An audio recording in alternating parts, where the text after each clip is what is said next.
নমস্কার বন্ধুরা, আজ আমি এই ভিডিওতে থাইরয়েডের প্রবলেম নিয়ে আলোচনা করব এবং কয়েকটি ব্যায়াম দেখাবো। যদি আপনারা রেগুলার বেসিসে এই কয়েকটি ব্যায়াম করতে পারেন তাহলে থাইরয়েডে যদি কোনো রকম প্রবলেম থাকে, হাইপোথাইরয়েডিজম বা হাইপারথাইরয়েডিজম হয়ে থাকে, এছাড়াও শ্বাসকষ্ট থাকলেও কিন্তু আপনি এই ব্যায়ামটির মাধ্যমে কমিয়ে আনতে পারবেন। কিভাবে ব্যায়ামগুলো করবেন আমি ভিডিওটি বড় করছি না, আমি আপনাদের দেখিয়ে দিচ্ছি, ভিডিওটি শেষ পর্যন্ত থাকবেন। কিভাবে করবেন দেখুন। সবার প্রথমে আপনাকে বজ্রাসনে এইভাবে বসিয়ে নিতে হবে। বজ্রাসনে বসিয়ে নিয়ে এবার হাতটিকে তুলে নিয়ে পায়ের গোড়ালিতে এইভাবে রাখবেন এবং এই হাতটিকেও তুলে নিয়ে পায়ের এই গোড়ালিতে এইভাবে রাখবেন। রেখে যতটা সম্ভব বক্স করে রাখার চেষ্টা করবেন শরীরটাকে। এইভাবে 10 থেকে 30 সেকেন্ড রেখে আবার আস্তে আস্তে এইভাবে বসে পড়বেন। যদি আপনি এই ব্যায়ামটি করতে না পারেন তাহলে আপনি একটি শর্টকাট ব্যায়ামও করতে পারেন। দেখুন, এইভাবে দাঁড়িয়ে যাবেন, দাঁড়িয়ে এই কোনো ধরে নেবেন, ধরে নিয়ে আপনার যতটা সম্ভব পিছন দিকে বাঁকানো ততটা বেঁকে যাবেন। এইভাবে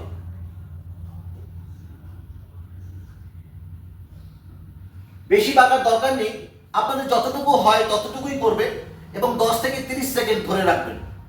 এবার যে ব্যায়ামটি করতে হচ্ছে সেটা হচ্ছে সিংহাসন।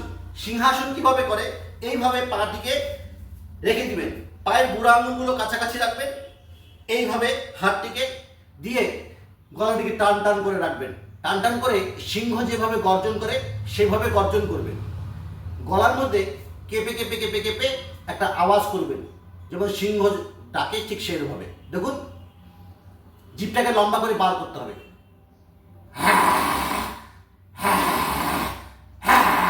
এই 3টি আসনই যদি রেগুলার সকাল বিকেল খালি পেটে করতে পারেন তাহলে কিন্তু থাইরয়েডের প্রবলেম কমিয়ে আনতে পারবেন।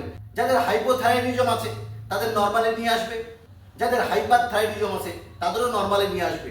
তাতে কি হয়, আমাদের থাইরয়েড গ্ল্যান্ডের এক্সারসাইজ হয়, ফলে কি হয়, আমরা যখন যে সমস্ত খাদ্য খাবার খাই সেগুলো খাবার সময় ঠিক যতটুকু পরিমাণ লালা রস দরকার ততটুকু পরিমাণে থাইরয়েড রস খাবারে মেশে আপনাদের থাইরয়েডিজমে যদি কোনো রকম প্রবলেম থাকে সেগুলো সারিয়ে নিতে পারবেন।